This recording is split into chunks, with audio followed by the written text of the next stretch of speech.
Hello everybody, welcome to the second part of the breakdown of The Wire Season 1, Episodes 8 through 13. Again, if this is the first type of video of this that you're watching of mine, I watch the TV shows, and any time the writing jumps out at me, it's like, whoever wrote this wants the audience to know this, that's what I write down, try to guess the words, and is a complete recap of the major plot synopsis. Again, probably 85 to 95% scene by scene. So again, a lot of characters in this one. I have a lot of them written down. I kind of like it. Like I said, I'll give you my final grade at the end. But starting off episode 8, McNulty has his kid's tail stringer at the farmer's market, gets his license plate number, and PD sees the pit's phones are down. Omar watches Barksdale's crew blow up his van, and that was Stinkum. Wallace has been playing sick. D'Angelo wants to see him. D'Angelo tells Stinkum and Weebay about Orlando's Coke Connect, says he's going to bring the plate to Avon. Kima Greggs arrests someone transporting Avon's money, $20,000. Turns out to be like the driver for like a senator or a political guy.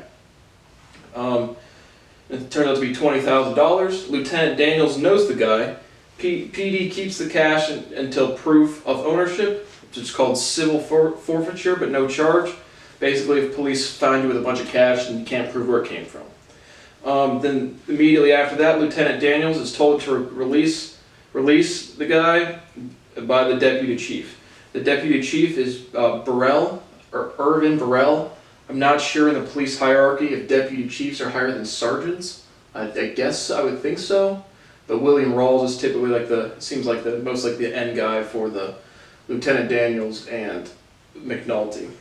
But I think deputy chief would be higher than sergeant. Avon roughs up Orlando for jeopardizing the liquor license with criminal activity. They party and a girl overdoses. Again, remember, Avon wants to keep all of his legal businesses with people completely out of the game. Judge Phelan tells Deputy Chief Burrell he'll be in contempt of court if the tap doesn't last for the full 60 days.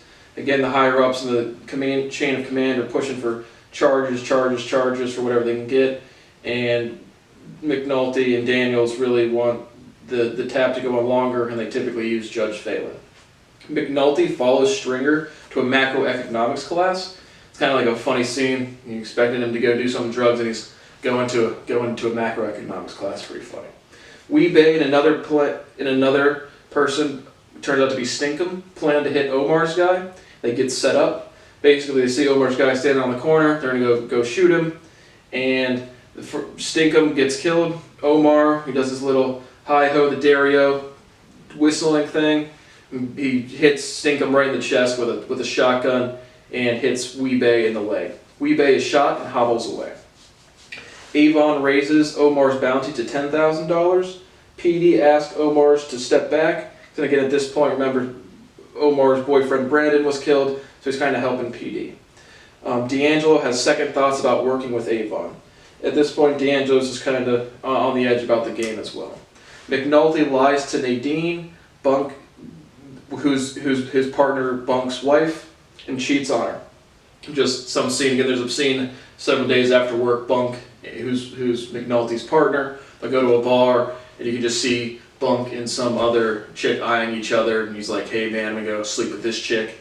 He gets really wasted. He starts like smoking, burning all of his clothes in the bathtub when he has to go back home, and that's the end of episode 8. Episode 9 starts off with Avon and Stringer. They scout and they represent a basketball project, which turns out to be for like a street game for the West Side versus the East Side. Again, setting of this is West Side Baltimore in the early 2000s. Wallace wants to leave the game and tells D'Angelo. PD looks for a front corporation to find more of Avon's businesses. Again, at this point, they finally got the picture. They still don't know who he is, but they're trying to find just more property records and paper trails. Herc and Carver pull over Weebay with a lot of cash and confiscate it. And then they debate taking some. Well, Herc debates taking some, and basically Carver's like, what happens when we hear them on the wire talking about how much money they lost, and if we turned in less, we'd be instantly guilty. Bubbles steals dope on the roof with a fishing line and hook, and it's baking soda. Basically, there's some dope boy, they have a stash here, someone wants an order They call over to this guy. Bubbles is up on top of the roof, and remember, he's a junkie, and he pulls up this thing, and it turns out to be baking soda. Once him and Johnny start shooting it up, they realize it's not real drugs. Bubbles steals, just said that one. Omar pulls up at the pit, armed, and steals dope, but it just rolls through with his double-barrel shotgun and steals some dope. Poot sees Wallace buying dope. PD pick up D'Angelo's girl for questioning, who I think is Chardine is her name, and Bubbles gets a place to stay. Bubbles has a sister that, again, clearly a junkie, and she lets him stay in the basement. There's a Projects 3 versus 3 basketball tournament, East Side versus West Side. PD show D'Angelo's girl the overdose body. After the chick overdosed at the party, they just rolled her up in a rug and threw her away. And so they basically show Chardine, and it's like, if you hang out with these people, this is what could happen. PD tried to identify Avon at the basketball game. Carver identifies him. West Side gets hustled. Basically, Avon screws the West Side. A guy named Proposition Joe, who has a couple small roles, is the other team's the East Side's coach. And they basically say they lose the first one, double or nothing, and then the West Side loses the second one. Wins the first one, loses the second one. McNulty takes data without visual confirmation. PD tail Avon after the basketball game. Avon notices and taunts Lieutenant Daniels by shaking his finger. Again, they tail him, and he pulls around and just goes by, like right in Daniels' face like that. PD estimates Avon makes $1 million a month net profit. Not bad. Daniels questions Herc and Carver about $22,000 when only $15,000 is turned in, even though they didn't actually steal the money. They debated it, but they ended up not doing it. Omar gives Avon stolen drugs to the East Side coach for Avon's number. Basically takes it to Proposition Joe after the drugs he just stole, and it's like, what's Avon's number for the pager to try to pull him out. Herc and Carver find the other $7K in the car and worries Daniels won't believe them. In this instance, they actually didn't steal it. It was just like left in the wheel hub or just fell out of the bag. Omar draws Avon out of Orlando's and starts blasting. Omar gets hit with return fire, and Avon is safe. Again, some pages Avon gets him outside, starts shooting at him, does not hit him, and right then it's either Weebay or one of his other boys pulls up and hits Omar in the shoulder. Episode 10. Avon, Stringer, and Weebay put out a false truce to draw Omar out. Basically say, let's squash the beef so we can murk you. McNulty gets another 30-day extension for the new phones. Orlando buys 4 ounces of coke. The dealers laugh. ... Turns out to be undercover cops. Bubs and the Narcotics Anonymous lead talk about meetings. D'Angelo and getting clean. D'Angelo loses the dancer, who's Chardine, from Orlando's and gets hassled by his baby mama or some other girlfriend. Again, Chardine says, if this is how you're going to treat us, referencing the girl they rolled up in the rug. Well, then I'm out of here. And there's another scene with some other chick, and D'Angelo's just getting hassled about all these things, and you can see he's just like, oh, fuck this. Omar suspects the truce is a setup. Basically, Omar says, we'll get to that part. Wallace talks to McNulty about the stick-up boy, Brandon's murder. Wallace is now talking with the police. Carver and Freeman, Lester Freeman, who's again the guy he's from the pawn shop division, but he's now working in the narcotics division. Carver and Freeman see Little Man and suspected re-up man. An inmate recognizes Orlando being booked, calls someone, obviously related to Barksdale. McNulty's ex tries to limit visitation for using his sons to front and follow. Orlando loses the club role for being arrested. McNulty cheated on his ex with Rhonda. Again, McNulty in this scene tells his ex-wife still loves her, bangs it out with Rhonda, the state's attorney, every once in a while. Proposition Joe, the East Side coach, arranges a meeting with Omar and Stringer. Avon wants Omar to stop stealing from him. PD are listening with Omar. Basically, again, Omar's working with PD. The Proposition Joe arranges a meeting. They meet up for a little bit, and they basically say, Omar's like, if they would have told me, because Omar said ask for $5,000 or $10,000 to stop stealing from Avon, and basically Omar comes to the conclusion that if they would have said, you're lucky to keep your life, fuck giving you more money, instead of agreeing to the $5,000, then it would be more realistic. He's like, they're just going to shoot me. Greg's and her girlfriend/wife have a date night with another couple and talk about why she became a cop. Carver and Presbalusi pose as garbage men and collect and examine the trash from the suspected supply house. At this point, the PD have a suspected main stash house. Chardine tries to get info on Avon for PD. At first she's wearing a wire, but you can't really get much info. Bubs is trying to get clean. Greggs agrees to help, and Omar leaves town.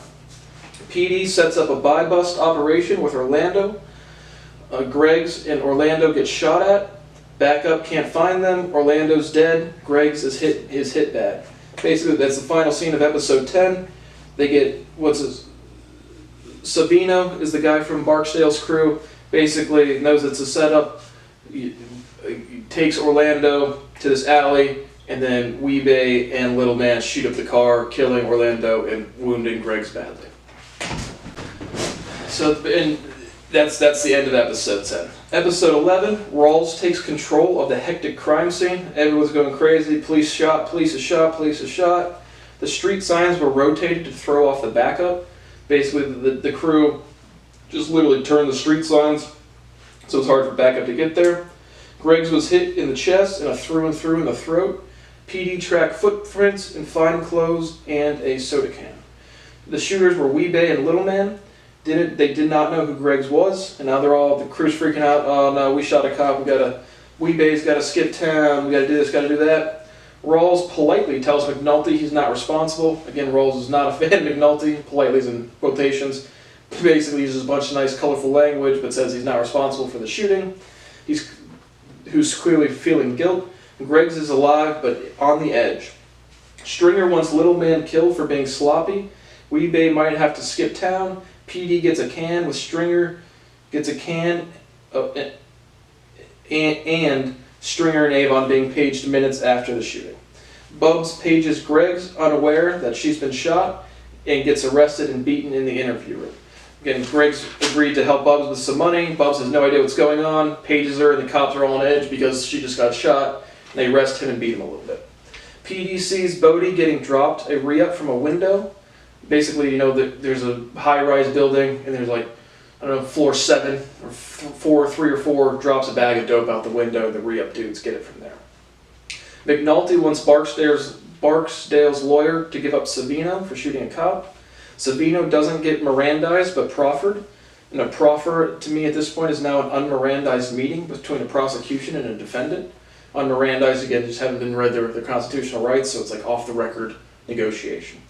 Denies knowing the shooters, gets 3 years for selling sham coke only. PD plans big raids except at the suspected stash house from Lieutenant Daniels. Gets called out by the chain of command and says they're going to raid the main stash anyway. And the narcotics division basically just wants more charges, more solidified charges. McNulty seeks support from Judge Phelan to stop the door raid on the stash, which obviously turns out to not work. Stringer sends D'Angelo with Weebay. D'Angelo's nervous, like maybe he's going to get shot. They don't really tell him what's going on. And Weebay wants him to feed his fish. Again, Weebay has to skip town. He's got a bunch of fish tanks. They raid the main stash house. Herc and Carver actually pocket some cash this time. They're in a room, see a bunch of cash, look at each other, throw each other a stack of the money, and turn in the rest. And the raid confiscates and turns up a lot of drugs and weapons. Episode 12. McNulty feels guilty for pushing the case so hard because Greggs has been shot. Lieutenant Daniels tells him to get his head in the game. At this point, this is the only, again, I hate insecurity in any characterization. This is the first little sense of insecurity. Doesn't really last long. Stringer and the pit crew go to in-person talking only. No more pagers because of the raids, and therefore the wires go completely dead at the police department. The lawyer advises Avon to tie up any loose ends, and they say Little Man was a problem, and there was just no scene of him getting whacked, but at this point I'm assuming he's dead. Avon and Stringer want to talk to Wallace. D says Wallace is out of the game. Again, D'Angelo suspects they're going to whack him, and to let him be. And he gets kind of mad at Avon, which obviously you shouldn't use the big boss guy. D's old Chardine wears a wire, and she's trying to get information from Avon's office at Orlando's, the Gentleman's Club. An unarmed security guard is shown dead. Again, some loose end, I forget exactly who she was. Wallace shows back up in the pit. Wallace again was down south somewhere, and the security guard was Avon tying up loose ends. D'Angelo's mom drops off food. It's Franklin Saint's mom, LOL. The D'Angelo's mom, who's got to be the aunt of Avon somehow, well, obviously. But basically, she's now getting introduced as a player in the drug game or in the gangbanger scene. But it's also the same character that plays Franklin Saint's mom in Snowfall. The senator defends his driver, Mr. Price, to Lieutenant Daniels. It's kind of a heated scene. Herc makes his promotion. Both Herc and Carver take, I think it's the test to go from detective to sergeant or lieutenant or something. Again, I don't know the police hierarchy, but Herc gets the promotion and Carver does not. Stringer puts the hit on Wallace through Bodie.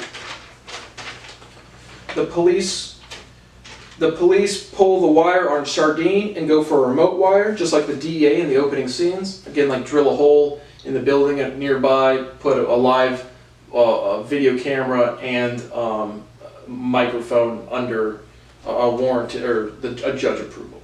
Bodie and Poot kill Wallace before he could testify, and Bunk finds him. Basically, Wallace shows back up at the pit. Bodie and Poot are like, "Yeah, are you a man or a boy?" And then like, "Oh, I'm a man," and then they just kind of like shoot him. PD get the video and audio remote wire in Avon's office, get some lead. They said it's strong, however, I forget exactly what it was, and they put a tracker on D'Angelo's car with 1 kilogram.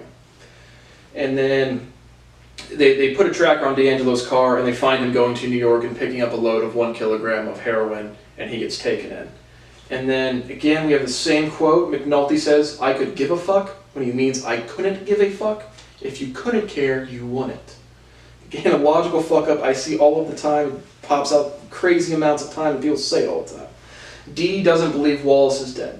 McNulty and Bunk say Wallace is dead, and D doesn't really believe him at first. D tells then he has a meeting with the lawyer and Stringer, and D tells the lawyer and Stringer off about Wallace. This is the scene where he gets really heated at the boss. Deputy Chief Burrell threatens Lieutenant Daniels with potential dirt if he doesn't charge Barksdale. Daniels doesn't budge. Again, remember we've seen either, I think it's the FBI, every now and again you get a scene with McNulty and some other dude who I thought was maybe DEA. I think it's FBI. Still some sort of federal bureaucracy. And McNulty and Daniels arrest Avon at Orlando's. And to episode 12. So episode 13, the final one of the season. Greggs regains consciousness, identifies Little Man, couldn't recollect Weebay, even with Bunk nudging her on, she refuses. Basically, again, cops shot, they're like, we know Weebay was the other shooter, but they need to get a correct statement from the victim, so they're like, she identified Little Man, and then she refused to even take the handout of who was the other shooter. Avon, Herc wants Carter to call him sir for making sergeant. Again, remember they're partners, and now Herc's like, no man, you gotta call me the boss guy.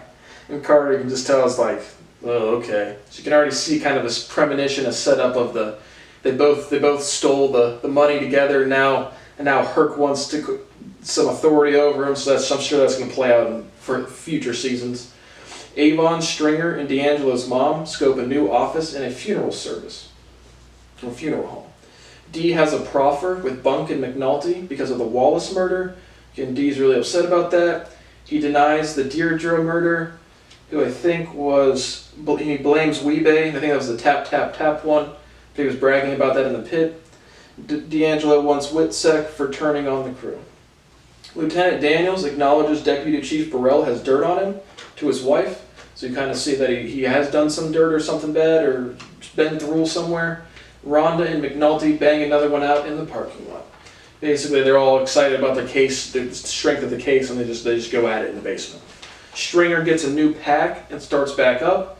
New people start selling in the pit. Bodie and Poot bring baseball bats. New people, as in like not in Barksdale's crew. And then they come in baseball bat and say, we're still here, we're still running shit, we're not down just because Avon's got arrested. Greggs has McNulty take cash to Bubs, who is using again. Lester and Chardine are a thing now. Again, Chardine's been working with the cops. You can kind of see her and Lester kissing a little bit, maybe hanging out a little bit. The rest of the police department's kind of shaking their heads, SMH. Feds want corrupt senators, not Avon and Stringer. Again, they try to like overrun or go over Irvin Burrell and William Rawls and go straight to the FBI, and the FBI is just like, we want political corruption, which is fucking hilarious because the FBI is the most corrupt political entity out there currently in real life. But the FBI investigate political corruption, and I have LOL times 69,000. D'Angelo tells his mom about wanting to leave the game. And again, D'Angelo's mom seems like she's harder in the game, been around for a while. She's just kind of getting introduced at the end of season 1. Lieutenant Daniels finds out Detective Carver is the one telling the chain of command about the operation and grills him for it. Basically, every time they do something, it seems like the chain of command knows more, or knows right away. It turns out Carver's telling them, and again, not in like a bad way or an illegal way, just like they ran into him somewhere at the police station. It was like, hey, keep us in the loop. Prez Bellucci gets his gun back and reinstated for field duty since his desk pop in the beginning of the season. PD arrests Weebay in Philadelphia. Weebay is facing life, doesn't give a fuck, says he whacked Little Man, the security guard, another guy, and I think I have D'Angelo gets 20 years.